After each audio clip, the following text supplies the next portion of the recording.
আসসালামু আলাইকুম। এটিএন বাংলা সংবাদে সবাইকে স্বাগত জানাচ্ছি। আমি ভাবনা আহমেদ। শুরুতেই বিআরবি কেবল সংবাদ শিরোনাম। বাড়ল ট্রেনের ভাড়া, রুট ভেদে 7 থেকে 9% বাড়তি ভাড়া গুনতে হবে যাত্রীদের।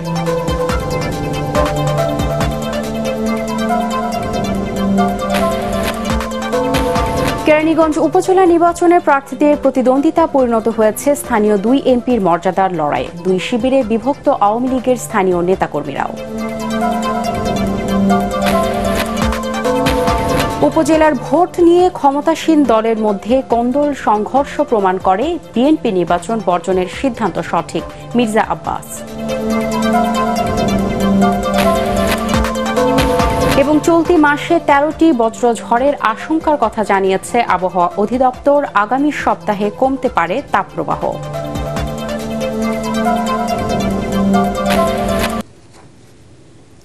শুনছিলেন বিআরবি কেবল সংবাদ শিরোনাম। এবারে বিস্তারিত সংবাদ। আজ থেকে ভাড়া বাড়ানো হয়েছে ট্রেনের। রুট ভেদে 7 থেকে 9% হারে বাড়তি ভাড়া গুনতে হবে যাত্রীদের। কন্টেইনার পরিবহনের ভাড়াও বাড়ছে। এর আগে 101 থেকে 250 কিলোমিটার ভ্রমণে 20%, 251 থেকে 400 কিলোমিটার ভ্রমণে 25% এবং এর বেশি দূরত্বের জন্য 30% ছাড় পেতেন যাত্রীরা। নতুন নিয়মে গন্তব্য ভেদে 20 থেকে 150 টাকা পর্যন্ত শোভন চেয়ারের টিকিটের দাম বেড়েছে। এসি চেয়ারের দাম সর্বোচ্চ 300 এবং কেবিনের ভাড়া 400 টাকা পর্যন্ত বেড়েছে। এ নিয়ে ক্ষোভ প্রকাশ করেছেন যাত্রীরা। এ প্রসঙ্গে ঢাকা স্টেশন ম্যানেজার মোহাম্মদ মাসুদ সরওয়ার জানান, ট্রেনের টিকিটের ভাড়া বাড়েনি। আগে কিলোমিটার প্রতি যাত্রীরা যে ছাড় পেতেন তা বন্ধ করা হয়েছে। সে কারণে কিছুটা বেড়েছে টিকিটের দাম। এদিকে যাত্রী কল্যাণ সমিতির নেতারা বলছেন, পরিবহন ব্যবসায়ীদের সুবিধা দিতেই বাড়ানো হয়েছে রেলের ভাড়া। রাজধানীর কেরানীগঞ্জ উপজেলা পরিষদ নির্বাচনে 2 চেয়ারম্যান প্রার্থীর প্রতিদ্বন্দ্বিতা পরিণত হয়েছে স্থানীয় 2 এমপির ঠান্ডা লড়াইয়ে। পোস্টারে নিজ পক্ষের এমপির ছবি ব্যবহার করছেন 2 প্রার্থী। নির্বাচনকে ঘিরে বিভক্ত ক্ষমতাসীন দলের স্থানীয় নেতাকর্মীরা। পোস্টারে প্রার্থী ছাড়া অন্য কারো ছবি ব্যবহার বিধির লঙ্ঘন জানিয়ে এ বিষয় ব্যবস্থা নেওয়ার কথা জানিয়েছেন নির্বাচনী কর্মকর্তা। এহসানুল গনির স্বজনের ক্যামেরায় রিপোর্ট করছেন একরামুল হক সায়েম। ঢাকার কেরানীগঞ্জ উপজেলায় বইছে নির্বাচনী হাওয়া। 6 লাখ ভোটারের এই উপজেলাটি বিভক্ত 2টি সংসদীয় এলাকায়। 5টি ইউনিয়ন নিয়ে গঠিত ঢাকা 3 আসনের সংসদ সদস্য বিদ্যুৎ প্রতিমন্ত্রী নসরুল হামিদ বিপু। অপর 7টি ইউনিয়ন ঢাকা 2 আসনের অন্তর্ভুক্ত। এখানকার সংসদ সদস্য আওয়ামী লীগের প্রেসিডিয়াম সদস্য অ্যাডভোকেট কামরুল ইসলাম। উপজেলা নির্বাচনকে ঘিরে 2 এমপির যে পরোক্ষ লড়াই চলছে তা 2 চেয়ারম্যান প্রার্থীর পোস্টার দেখলেই স্পষ্ট হয়ে যায়। দক্ষিণ কেরানীগঞ্জ থানা আওয়ামী লীগের সভাপতি শাহিন আহমেদের পোস্টারে নসরুল হামিদ ও কেরানীগঞ্জ মডেল থানা আওয়ামী লীগের সাধারণ সম্পাদক আলতাফ হোসেন বিপ্লবের পোস্টারে কামরুল ইসলামের ছবি। কেরানীগঞ্জ উপজেলা পরিষদ নির্বাচন, এটা মাননীয় বিদ্যুৎ প্রতিমন্ত্রীর এলাকা। এটা মাননীয় সংসদ সদস্য যেভাবেই থাকুক না কেন, আমাদের নেতা নসরুল হামিদ বিপ্লব, ওনাকে আমরা নেতা মানি। উনি এই এলাকার দীর্ঘদিন ধরে রাজনীতির সাথে জড়িত। উনি দুঃসময়ে আমাদের সাথে ছিলেন, বর্তমানে আমাদের সাথে আছেন। আমরা তাকে ঘিরেই এই কেরানীগঞ্জ উপজেলা রাজনীতিটা করি। আমার নির্বাচনী পোস্টারে দুজনের ছবি আছে, কিন্তু যেহেতু আমাদের এই থানার অভিভাবকটা আসনটা আমাদের এমপি মহোদয়, সারা বছরই আমরা যখন নির্বাচনের কাজে নামি নেই, তখন আমার এমপির ছবিটাই আমি ব্যবহার করি। এটা স্বাভাবিক, এটা সত্য কথা। একইভাবে ভাইস চেয়ারম্যান প্রার্থী নিয়েও রয়েছে দলীয় বিভক্তি। সরাসরি প্যানেল ঘোষণা করেও ভোট চাইছেন প্রার্থীরা। স্থানীয় সরকারের নির্বাচন দলীয়ভাবে করার বিধান থাকলেও এবার উপজেলা পরিষদ নির্বাচনে দলীয় প্রার্থী মনোনয়ন দেয়নি ক্ষমতাসীন দল। আর তাই কেরানীগঞ্জ উপজেলা পরিষদ নির্বাচনে চেয়ারম্যান, ভাইস চেয়ারম্যান পদে 9 জন প্রার্থী থাকলেও কেউই দল মনোনীত নয়। তবে নির্বাচনী বিধি লঙ্ঘন করে পোস্টারে দলের স্থানীয় কিংবা শীর্ষ নেতাদের ছবি ব্যবহার করছেন প্রায় প্রত্যেকেই। নির্বাচন কমিশনের যে আচরণবিধি আছে, যেহেতু দলীয় প্রার্থী না, তো সুতরাং প্রার্থী ছাড়া কারো ছবি থাকতে পারবে না। এক্সিকিউটিভ ম্যাজিস্ট্রেট যারা আছেন, যারা আচরণবিধি প্রতিপালনের জন্য দায়িত্বে আছেন, তারা অবশ্যই এই ক্ষেত্রে যে জরিমানা বা যে ধরনের শাস্তির বিধান, তারা সেই জরিমানা বা শাস্তির বিধানের আওতায় তাদেরকে নিয়ে আসবে। ভোটের মাঠে প্রভাব বিস্তার সহ আচরণবিধি লঙ্ঘন নিয়ে রয়েছে পাল্টাপাল্টি অভিযোগ। বলা হচ্ছে যে ভোট সিল মেরে নেওয়া হবে, নির্বাচনের দিন যে কেন্দ্রে থাকবে কাপ্পিরিজের পক্ষে, আমার পক্ষে, তাকে এটা করা হবে, মেরে ফেলা হবে, ওকে জেলে দেওয়া হবে। জেলের বয়টা, পুলিশের বয়টা বেশি দেখানো হচ্ছে। এগুলো বিভ্রান্তকর কথা। যারা পরাজিত বা যারা আতঙ্কিত বিভিন্ন ধরনের ইলিগেশন করে তারা জিয়ে রাখতে চায় এইসব ব্যাপারগুলো, তারা নির্বাচনী একটা প্যানিক সৃষ্টি করতে চায়। কেরানীগঞ্জ উপজেলায় 225টি কেন্দ্রে ব্যালটের মাধ্যমে ভোট নেওয়া হবে 8 মে। ইকরামুল হক সায়েম, এটিএন বাংলা, কেরানীগঞ্জ, ঢাকা। পতনের ভয়ে ভীত হয়ে সরকার প্রধান বিরোধী দলের বিরুদ্ধে ষড়যন্ত্রের অভিযোগ আনছেন বলে অভিযোগ করেছেন বিএনপির নীতি নির্ধারকরা। রাজধানীতে আলাদা অনুষ্ঠানে নেতারা বলেন, আওয়ামী লীগকে ক্ষমতা থেকে সরাতে দেশের সব বিরোধী দল ঐক্যবদ্ধ। উপজেলা নির্বাচন নিয়ে আওয়ামী লীগের অভ্যন্তরীণ কোন্দল চরমে দাবি করে নেতারা বলেন, বিএনপি নির্বাচন বর্জনের সিদ্ধান্ত সঠিক। মইনুল হাসানের রিপোর্ট। ছাত্রদলের সাবেক সাধারণ সম্পাদক হাবিবুর রশিদ হাবিব সহ কারাবন্দী নেতাদের মুক্তির দাবিতে জাতীয় প্রেস ক্লাবের সামনে বিক্ষোভ সমাবেশ করে মহানগর বিএনপি নেতাকর্মীরা। দলের নীতি নির্ধারকরা অভিযোগ করেন, 7 জানুয়ারির প্রহসনের নির্বাচনের পরও বিএনপির নেতাকর্মীদের বিরুদ্ধে রাষ্ট্রীয় নির্যাতন অব্যাহত আছে। মানুষের কথা বলার অধিকার নাই, মানুষ অনাহার ক্লিষ্ট, মানুষ অভুক্ত, তারপরেও শেখ হাসিনার উন্নয়নের কথা বলতে হবে। আমরা শান্তিপূর্ণ আন্দোলন করব, প্রতিবাদ এবং প্রতিরোধ এইবার একসাথে যুগ্মভাবে চালাতে হবে। নির্বাচনের কথা আপনাদের মুখ দিয়ে মানায় না, ওরা ওদের প্রার্থীকে নির্বাচনে দাঁড়াতে দেবে না। বিএনপি প্রার্থী দাঁড়ালে কি দাঁড়াইতে অবস্থাটা? তো আমাদের সিদ্ধান্ত সঠিক আছে, একদিন না একদিন এই স্বৈর শাসকের পতন ঘটবেই জনরোষের মুখে, এটাকে কেউ ঠেকিয়ে রাখতে পারবে না। এদিকে জাতীয়তাবাদী ওলামা দলের কেন্দ্রীয় কমিটির নতুন দায়িত্ব পাওয়া নেতাদের নিয়ে বিএনপির প্রতিষ্ঠাতা জিয়াউর রহমানের সমাধিতে শ্রদ্ধা জানান দলের স্থায়ী কমিটির সদস্য ডক্টর মঈন খান। এ সময় তিনি বলেন, বাংলাদেশের মানুষ একদলীয় স্বৈর শাসনকে বেশি দিন মেনে নেবে না। ষড়যন্ত্রের প্রশ্ন কেন আসবে? বাম ডান মধ্য সবাই তো প্রকাশ্যে বলছে যে এই সরকার বাংলাদেশকে ধ্বংস করে দিয়েছে। এখানে এসএসের প্রতিটি প্রতিষ্ঠান ধ্বংস করে দেওয়া হয়েছে। বাংলাদেশের 18 কোটি মানুষ প্রকাশ্যে বলছে যে বাংলাদেশে এই অবস্থা চলতে পারে না। বিএনপি নেতারা অভিযোগ করেন, তীব্র তাপপ্রবাহে বিপর্যস্ত সাধারণ মানুষের পাশে দাঁড়াতে সরকার ব্যর্থ হয়েছে। মইনুল হাসান, এটিএন বাংলা, ঢাকা। চলতি মাসে অন্তত 10টি বজ্র ঝড়ের আশঙ্কা রয়েছে বলে জানিয়েছেন আবহাওয়া অধিদপ্তর। আগামী সপ্তাহ জুড়ে সারা দেশে ক্রমান্বয়ে বৃষ্টি হয়ে চলমান তাপপ্রবাহ কিছুটা স্বাভাবিক হবে বলেও জানান সংস্থাটি। এদিকে ঢাকা, চুয়াডাঙ্গা, যশোর ও খুলনা সহ দেশের দক্ষিণ পশ্চিম উপকূলীয় এলাকায় আজও তাপপ্রবাহ অব্যাহত থাকবে। দিনের তাপমাত্রা আগের মতোই উষ্ণ থাকার পাশাপাশি বাড়তে পারে রাতের তাপমাত্রাও। আরও জানাচ্ছেন মুশফিকুর রহমান। দীর্ঘ প্রতীক্ষার পর এক পশলা বৃষ্টি সাময়িক স্বস্তি বয়ে আনলেও তাপপ্রবাহ আবারও জনজীবনকে দুর্বিষহ করে তুলেছে। আমরা রোদের মাথায় দেন না, কপাল গুলা পুড়িয়ে গেছে। একটা খেপ মারলে কমপক্ষে 5 গ্লাস পানি খাওয়া লাগে। কষ্ট হয় বাবা, কি আর গরিব মানুষ, বাচ্চা খাওয়া লাগবো। তাপমাত্রা ওই যে পাকার গরম লাগে, গাড়ির গরম। আবহাওয়া অধিদপ্তর জানিয়েছে, দেশের বেশিরভাগ এলাকায় তাপপ্রবাহ অব্যাহত থাকবে এবং দিনের তুলনায় রাতের তাপমাত্রা খুব একটা কমবে না। তবে এ মাসের 5 থেকে 11 তারিখ পর্যন্ত দেশের বিভিন্ন জেলায় ক্রমান্বয়ে বৃষ্টিপাত হওয়ার সম্ভাবনা রয়েছে, যা প্রকৃতিকে কিছুটা শীতল করে তুলবে। যদি কোনো লো প্রেসার সিস্টেম বে অফ বেঙ্গলে ডেভেলপ করে, তাহলে আমরা আশা করি এবং আমাদের দীর্ঘমেয়াদী পূর্বাভাসেও বলেছি যে এইবার মে মাসে স্বাভাবিক বৃষ্টিপাত আমরা আশা করি। এদিকে গেল 2রা মে দেশের 5 জেলায় বজ্রপাতে নারীসহ 11 জনের মৃত্যু হয়েছে। চলতি মাসে আরও 13টি বজ্রঝড় হবার আশঙ্কা রয়েছে বলে জানিয়েছে আবহাওয়া অফিস। তাই সাবধানতা অবলম্বনের পরামর্শ বিশেষজ্ঞদের। বজ্রপাতে প্রাণহানি ঘটে, শুধু মানুষই মারা যাচ্ছে না, গবাদি পশু মারা যাচ্ছে। লাইটেনিং দেখার পর 30 সেকেন্ড অতিক্রম করার মধ্যে যদি আপনি বজ্রপাতের শব্দ শুনতে পান, তাহলে মনে করবেন যে বজ্রঝড়টি আপনার দিকে অগ্রসর হচ্ছে। মে মাসে 277.3 মিলিমিটার বৃষ্টি হবার সম্ভাবনা রয়েছে বলেও জানিয়েছে আবহাওয়া অধিদপ্তর। তীব্র তাপপ্রবাহের মধ্যে দেশের বিভিন্ন জেলায় স্বস্তির বৃষ্টি হচ্ছে। আবহাওয়া অধিদপ্তর জানিয়েছেন, ধীরে ধীরে বৃষ্টির পরিমাণ বেড়ে পরিবেশ কিছুটা স্বাভাবিক হবে। তবে এ সময় বজ্রঝড় হলে ঘরে নিরাপদে অবস্থান করার পরামর্শ দিয়েছেন বিশেষজ্ঞরা। মুশফিকুর রহমান, এটিএন বাংলা, ঢাকা। ফরিদপুর জেলার পদ্মা নদীর পাড়ের ফসলি জমি থেকে মাটি ও বালু কেটে নিচ্ছে প্রভাবশালী একটি চক্র।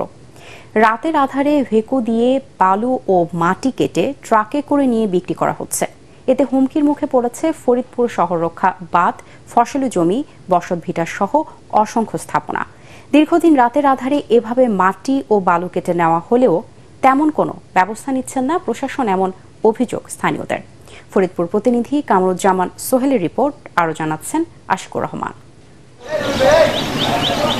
ফরিদপুর সদর উপজেলার ডিক্রিটচর ইউনিয়নের পদ্মাপাড়ের ধলার মোড় থেকে প্রতিদিন রাতের আধারে ট্রাকে করে মাটি ও বালু কেটে নিচ্ছে প্রভাবশালী একটি মহল।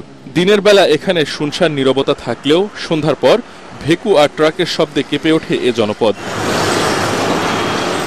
মাটি ও বালু কাটার ফলে এলাকাটি এখন বিরান ভূমিতে পরিণত হতে যাচ্ছে। গত কয়েক মাস ধরে এমন কাণ্ডে নষ্ট হয়েছে কয়েক হাজার হেক্টর ফসলি জমি। হুমকির মুখে রয়েছে অসংখ্য বসতভিটা ও স্থাপনা। প্রভাবশালীদের ভয়ে মুখ খুলতে সাহস পাচ্ছে না স্থানীয়রা। এই মাটি কাটার কারণে অন্তকে আমাকে এলাকাটা ভেঙে নিয়ে যেতেছে, 15 বাড়ি ভাঙছি। বেকু দিয়ে ধান টান সহ কাইটে নিয়ে গেছে, আমি একটা ধানও ঘরে নিতে পারিনি। এই দুঃখের কথা কার কাছে কব? এলাকার লোকজন আছে আমরা বিপদে, কখন জানে বর্ষার মৌসুমে আসলে কখন জানে বাড়ি খনন করার কারণে আমাদের বাড়ি ধসে চলে যায়। স্থানীয় জনপ্রতিনিধি জানান, এ চক্রটির বিরুদ্ধে ব্যবস্থা না নিলে শহর রক্ষাবাদ বর্ষা মৌসুমে হুমকির মুখে পড়বে। ডলার মোড় যদি এইভাবে যদি মাটি কাটা হয় তাহলে পরে কিন্তু এক সময় কিন্তু আমাদের যেটুকু আছে এটুকু কিন্তু থাকবে না আমার ডলার মোড়। এই চোর পুলিশ যেন না খেলা হয়, এদের জন্য সাজা যেভাবে তারা যেন আর জীবনে না কাটতে পারে সেই ব্যবস্থাটা আমি গ্রহণ করার জন্য অনুরোধ করব। মাটি কাটা চক্রের সাথে জড়িতদের বিরুদ্ধে কঠোর ব্যবস্থা নেওয়ার আশ্বাস দিলেন জেলা প্রশাসক। কেউ কৃষি জমি থেকে যদি মাটি কেটে নেয়, একই সাথে ইজারাবিহীন কোনো জলমহল বালুমহল থেকে যদি বালু উত্তোলন করে, সেক্ষেত্রে তাদের কঠোর আইনানুগ ব্যবস্থা নেওয়া হবে। আমাদের এই অভিযান চলতেই থাকবে। প্রভাবশালী অসাধু চক্রের তাণ্ডব বন্ধে প্রশাসনের নিয়মিত অভিযান পরিচালনা করার দাবি জানিয়েছেন নদীপাড়ের মানুষেরা। Bureau report, ATN Bangla. একটি ফ্ল্যাটের ভিন্ন নামে 6টি নকল দলিল করে 6টি ব্যাংক থেকে 6.5 কোটি টাকা ঋণ নিয়ে আত্মসাৎকারী চক্রের মূল হোতা জয়নাল ও রাকিব সহ 11 জনকে গ্রেপ্তার করেছে পুলিশের অপরাধ তদন্ত বিভাগ সিআইডি। এদের মধ্যে ভূমি অফিসের দলিল লেখক এবং বেশ কয়েকজন ব্যাংক কর্মকর্তাও রয়েছেন। এ সময় তাদের কাছ থেকে নগদ 30 লাখ টাকা এবং একই ব্যক্তির বিভিন্ন নামে বেশ কয়েকটি এনআইডি ও ভুয়া সিল জব্দ করা হয়। রাজধানীর মালিবাগে সিআইডি কার্যালয়ে সংস্থার প্রধান মোহাম্মদ আলী মিয়া জানান, ঘটনায় জাতীয় পরিচয়পত্র নিবন্ধন পরিদপ্তরের কিছু অসাধু কর্মকর্তা, ভূমি রেজিস্ট্রেশন অফিসের কর্মকর্তা ও কর্মচারী এবং বিভিন্ন ব্যাংকের শীর্ষ পর্যায়ের কর্মকর্তারা জড়িত। এখানে ব্যাংকের লোক জড়িত। আমরা ব্যাংকের লোক অ্যারেস্ট করেছি এবং তাকে ইন্টারোগেশন করে বেশ চমকপ্রদ তথ্য পেয়েছি। আমরা রেজিস্ট্রি অফিসে যারা একই দলিলে একাধিক ডুপ্লিকেট কপি দিচ্ছে তাদেরকেও আমরা আইনের আওতায় এনেছি। তাদের জিজ্ঞাসাবাদ করে অনেক কিছু পাওয়া গেছে এবং যাদের তথ্যপত্র অলরেডি আমাদের হাতে এসে গেছে, ইনশাল্লাহ আমরাও তাদের 2-1 দিনের মধ্যে অ্যারেস্ট করতে সক্ষম হব। আন্তর্জাতিক চাহিদার সাথে তাল মিলিয়ে দেশের অন্যতম রপ্তানি খাত ট্যানারি শিল্পের বিকাশে শ্রমিকদের মানসম্মত মজুরি নির্ধারণের তাগিদ দিয়েছে গবেষণা প্রতিষ্ঠান সিপিটি। সিপিটি কার্যালয়ে ট্যানারি শ্রমিকদের ন্যূনতম মজুরি নির্ধারণ ও বাস্তবায়নের চ্যালেঞ্জ শীর্ষক মত বিনিময় সভায় ট্যানারি শ্রমিকদের মজুরি নির্ধারণে সিপিটির গবেষণা প্রতিবেদন উপস্থাপন করা হয়। এ সময় সিপিটির গবেষণা পরিচালক খন্দকার গোলাম মোয়াজ্জেম জানান, জীবনমান, ঝুঁকি, মূল্যস্ফীতি সহ 12টি সূচক বিবেচনা করে ট্যানারি শ্রমিকদের ন্যূনতম মজুরি 22,776 টাকা প্রস্তাব করা হয়েছে। তবে বর্তমান বাস্তবতায় মালিক পক্ষ এই মজুরিকে বাস্তবায়ন অযোগ্য বললেও শ্রমিক নেতারা 25,000 টাকা মজুরি নির্ধারণের প্রস্তাব জানিয়ে দিয়েছে। যৌথভাবে মিলে মালিক শ্রমিক যৌথভাবে মিলে যাতে কারখানার কর্মপরিবেশে শ্রমিকদের মজুরি, শ্রমিকদের চাহিদা এবং একই সাথে কারখানার যে প্রতিযোগিতা সক্ষমতা বা তাদের যে মুনাফা, সেই মুনাফার বিষয়গুলো যাতে ইনশিওরড হয়। তো সেজন্যই আমাদের এই কাজটি। সমৃদ্ধ বাংলাদেশ গঠনে যুব সমাজকে সঠিকভাবে গড়ে তোলার তাগিদ দিয়েছেন স্থানীয় সরকার মন্ত্রী তাজুল ইসলাম। চাকরির পেছনে না ছুটে তরুণ ও যুবকদের উদ্যোক্তা হিসেবে কাজ করার পরামর্শ দেন তিনি। রাজধানীর কেআইবি অডিটোরিয়ামে নিজের বলার মতো একটা গল্প ফাউন্ডেশনের আয়োজিত অনুষ্ঠানে এসব কথা বলেন মন্ত্রী। এ সময় অনুষ্ঠানে বিভিন্ন অনুপ্রেরণামূলক গল্প তুলে ধরেন সংসদ সদস্য ব্যারিস্টার সাইদুল হক সুমন, আলাউদ্দিন আহমেদ চৌধুরী নাসিম ও সংরক্ষিত সংসদ সদস্য জারা মাহবুব।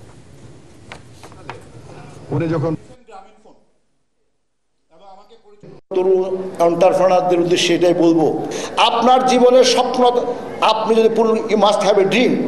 আপনার যদি ড্রিম থাকে, এই ড্রিমকে পূরণ করার জন্য you have to take the challenge, you have to be courageous and you have to take the challenge. ধর্মের অপব্যাখ্যা করে কিছু তরুণ ছাত্রছাত্রীদের বিভ্রান্ত করা হচ্ছে, তাই অনলাইনে উগ্রবাদ ও গুজবের হাত থেকে নতুন প্রজন্ম ও দেশকে বাঁচাতে মসজিদের ইমাম মুয়াজ্জিনদের ভূমিকা জোরদার করার আহ্বান জানিয়েছেন দেশের আলেম সমাজ। জাতীয় প্রেস ক্লাবে বাংলাদেশ সরকারি কলেজ ইমাম মুয়াজ্জিন ঐক্য পরিষদের আলোচনায় এই আহ্বান জানান বক্তারা। ফেসবুক, ইউটিউব সহ সামাজিক যোগাযোগ মাধ্যমে যারা ধর্মীয় বিষয়ে বিভ্রান্তিকর তথ্য ছড়াচ্ছে তাদের বিরুদ্ধে ব্যবস্থা নিতে সরকারকে আহ্বান জানানো হয়। এ সময় সরকারি কলেজে মসজিদের ইমাম মুয়াজ্জিনদের চাকরি জাতীয়করণের দাবি জানান তারা।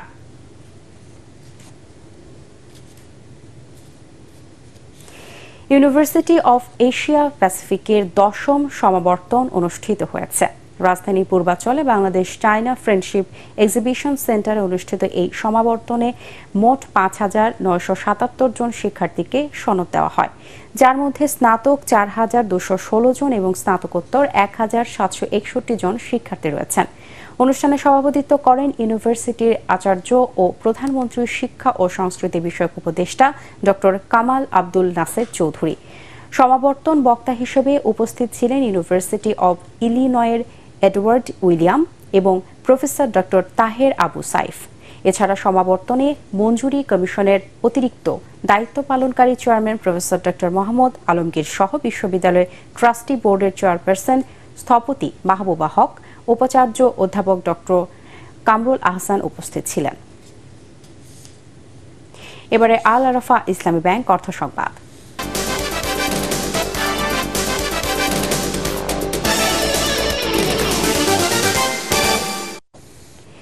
দেশে স্মরণকালের ভয়াবহ তাপদাহে মড়ক লেগেছে সাতক্ষীরা 65,000-এরও বেশি বাগদা ও গলদা চিংড়ির ঘেরে। গরমে মাছ মরে যাওয়ার কারণে দিশেহারা হয়ে পড়েছেন মৎস্যচাষীরা। সাতক্ষীরা থেকে এম কামরুজ্জামানের রিপোর্ট, জানাচ্ছেন জাহিদুল আলম। সাদাসোনা খ্যাত বাগদা আর গলদা চিংড়ি চাষের জন্য বিখ্যাত সাতক্ষীরা। এ জেলায় মৎস্য ঘেরের সংখ্যা 65,000-এর মতো। এসব ঘেরে 24,000 মেট্রিক টন চিংড়ি উৎপাদনের লক্ষ্যমাত্রা নির্ধারণ করা হয় এবছর। কিন্তু ভয়াবহ তাপদাহে মারা যাচ্ছে ঘেরের মাছ। যেগুলো এখনো টিকে আছে সেগুলো ঠিকমতো বড় হচ্ছে না, ফলে চরম ক্ষতির মুখে পড়ে দিশেহারা চাষিরা। আমাদের মাছ মারা যাচ্ছে, আটনে মাছ পড়তেছে না, আর আমাদের শ্রমিকের যে বেতন বা যে জন মজুরি এটা ওটা দিয়ে মাছ ছাড়া দিয়ে আমরা ক্ষতিগ্রস্ত। মাছের প্রযোজন সম্ভব হচ্ছে না, প্রতিনিয়তই কিছু না কিছু পরিমাণ পানি মাছ মারা যাচ্ছে পানির অভাবে। আমরা ব্যবসায়ীরা আমরা ক্ষতিগ্রস্ত সাতক্ষীরায় বর্তমান। তাতে সরকারের হস্তক্ষেপ কামনা করি যে আমাদের কোনো পদক্ষেপ যদি থাকে সরকারের পক্ষ থেকে সেটা সরকারের আশা কামনা করি। ক্ষতি কাটাতে মাছ রক্ষায় চাষিদের নানা পরামর্শ দিয়ে সহায়তা করছেন স্থানীয় মৎস্য কর্মকর্তারা। 1 ফুট পানি গভীরতার জন্য প্রতি শতকে একটা করে অক্সিজেন ট্যাবলেট যাতে ব্যবহার করতে পারে চাষিরা, এ ধরনের পরামর্শ দেওয়া হচ্ছে। যাদের এয়ারেটার আছে, এয়ারেটার একটু বেশি সময় চালানো, যাতে স্রোতের সৃষ্টি হয় পুকুর বা ঘেরে। খাদ্য ব্যবহার কমানো এবং একটা জায়গায় ঘের বা পুকুরের একটা স্থানে ছায়া সৃষ্টি করা, সেখানে যাতে মাছ বা চিংড়ি আশ্রয় নিতে পারে। এ ধরনের কার্যক্রম যদি তারা হাতে নেয় তাহলে তাদের যে বিরূপ প্রভাব এর থেকে মুক্তি পাবে। চলতি মৌসুমে ভয়াবহ এই তাপমাত্রার কথা মাথায় রেখে চিংড়ি চাষিরা আগামীতে তাপ সহায়ক ঘের প্রস্তুত করার প্রয়োজনীয়তার কথা জানান সংশ্লিষ্টরা। Bureau report, ATN Bangla. এবারে আন্তর্জাতিক সংবাদ।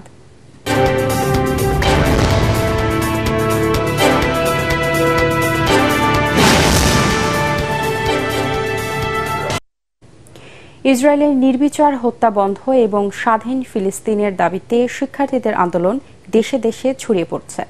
যুক্তরাষ্ট্রের বিশ্ববিদ্যালয়গুলো থেকে আন্দোলনের ঢেউ গিয়ে আছড়ে পড়েছে France, England, Australia, Japan, Italy, Lebanon, Bharat ও পাকিস্তান সহ বিভিন্ন দেশে। এসব বিক্ষোভ থেকে অবিলম্বে গাজায় ইসরায়েলের হামলা বন্ধের দাবি জানিয়েছে শিক্ষার্থীরা। বিস্তারিত আসফুর রহমান সাগরের রিপোর্টে। ফিলিস্তিনে গণহত্যা বন্ধে শিক্ষার্থীদের আন্দোলন ছড়িয়ে পড়েছে বিশ্বের বিভিন্ন দেশে। যুক্তরাষ্ট্রের বিভিন্ন বিশ্ববিদ্যালয় ও কলেজ ক্যাম্পাস থেকে ইসরায়েলের যুদ্ধবিরোধী বিক্ষোভকারীদের হঠাতে যে দমনপীড়ন চালানো হচ্ছে সেটাও তাদের প্রতিবাদে সামিল হতে উৎসাহিত করছে বলে জানিয়েছেন বিক্ষোভকারীরা। ফিলিস্তিনের জনগণের প্রতি সংহতি জানিয়ে ফ্রান্সের কয়েকটি বিশ্ববিদ্যালয়ের শিক্ষার্থীদের বিক্ষোভ চলছে। এসব বিক্ষোভ থেকে অবিলম্বে গাজায় ইসরায়েলের হামলা বন্ধের দাবি জানানো হয়েছে। ফ্রান্সের নামকরা বিশ্ববিদ্যালয় প্যারিসের সায়েন্সেস পো বিশ্ববিদ্যালয়ের শিক্ষার্থীরা গাজায় গণহত্যা বন্ধ এবং ইসরায়েলকে বর্জনের আহ্বান জানিয়ে বিক্ষোভ করছেন। প্যারিসের সরবন বিশ্ববিদ্যালয়ে যুদ্ধবিরোধী বিক্ষোভ চলছে। ইসরায়েলকে অস্ত্র দেয়া বন্ধ করতে হবে। যে অস্ত্র নিরস্ত্র মানুষকে হত্যা করে, ইসরায়েলকে সে অস্ত্র সরবরাহ যে কোনো উপায়ে বন্ধ করতেই আমাদের এই আন্দোলন। আমি মনে করি ফিলিস্তিন আমাদের অনেককে জাগিয়ে তুলেছে। মার্কিন যুক্তরাষ্ট্রের বিশ্ববিদ্যালয়ে শিক্ষার্থীদের শুরু হওয়া আন্দোলন ছড়িয়ে গেছে Paris, London, Brisbane, Tokyo, Rome, Beirut, Delhi, Karachi সহ বিশ্বের বিভিন্ন শহরে। এই আন্দোলন থেকে গণহত্যা বন্ধের পাশাপাশি ইসরায়েল ও গাজা যুদ্ধকে সমর্থন করে এমন সব কোম্পানির সাথে বিশ্ববিদ্যালয়ের সব ধরনের সম্পর্ক ছিন্ন করার দাবি তোলা হয়েছে। আসিফুর রহমান সাগর, এটিএন বাংলা। আদি মেডিকেল কলেজ হাসপাতালের উদ্যোগে ময়মনসিংহের গফরগাঁওয়ে বিনামূল্যে ছানি অপারেশন ক্যাম্প অনুষ্ঠিত হয়েছে। গফরগাঁও হাতিখোলা উচ্চ বিদ্যালয় সংলগ্ন মাঠে এই ক্যাম্প অনুষ্ঠিত হয়। ছানি অপারেশন ক্যাম্পের কার্যক্রম আনুষ্ঠানিকভাবে উদ্বোধন করেন আদ্দিন ফাউন্ডেশনের নির্বাহী পরিচালক ডক্টর শেখ মহিউদ্দিন। অনুষ্ঠানে প্রধান অতিথি ছিলেন ময়মনসিংহ 10 আসনের সংসদ সদস্য ফাহমি গোলন্দাজ বাবেল। মাইক্রো ক্রেডিট রেগুলেটরি অথরিটির executive vice chairman Mohammad Fasiullah এতে সভাপতিত্ব করেন। এ সময় আদ্দিন ফাউন্ডেশনের নির্বাহী পরিচালক ডক্টর শেখ মহিউদ্দিন বলেন, স্বাস্থ্য সেবা মানুষের কাছে পৌঁছে দিতে প্রতিষ্ঠানটি নিরলসভাবে কাজ করে যাচ্ছে। ময়মনসিংহের বিভিন্ন এলাকা থেকে আগত কয়েকশো রোগী এই ক্যাম্পের মাধ্যমে চক্ষু সেবা গ্রহণ করেন। গফরগাঁও ইউনিয়ন পরিষদের চেয়ারম্যান শামসুল আলম খোকনের ব্যবস্থাপনায় ছানি অপারেশন ক্যাম্প অনুষ্ঠানে বক্তব্য রাখেন আদ্দিন চক্ষু প্রকল্পের এজিএম মোহাম্মদ রবিউল হক সহ স্থানীয় আওয়ামী লীগ নেতৃবৃন্দ। এবারে পারটেক্স খেলার খবর।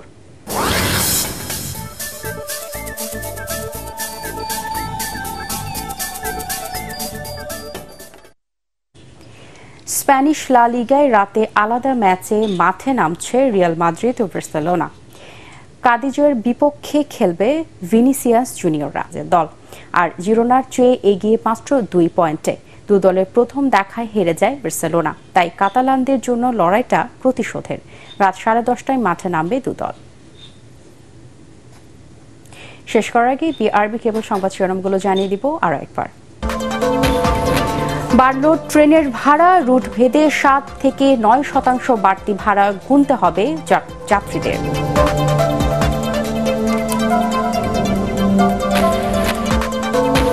কেরানীগঞ্জ উপজেলা নির্বাচন প্রার্থীদের প্রতিদ্বন্দ্বিতা পরিণত হয়েছে স্থানীয় 2 এমপির মর্যাদার লড়াইয়ে। 2 শিবিরে বিভক্ত আওয়ামী লীগের স্থানীয় নেতাকর্মীরাও। উপজেলার ভোট নিয়ে ক্ষমতাসীন দলের মধ্যে কোন্দল সংঘর্ষ প্রমাণ করে বিএনপি নির্বাচন বর্জনের সিদ্ধান্ত সঠিক, মির্জা আব্বাস। এবং চলতি মাসে 13টি বজ্রঝড়ের আশঙ্কার কথা জানিয়েছে আবহাওয়া অধিদপ্তর। আগামী সপ্তাহে কমতে পারে তাপপ্রবাহ।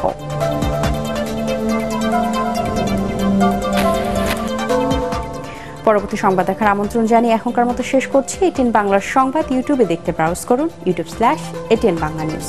ধন্যবাদ সবাইকে।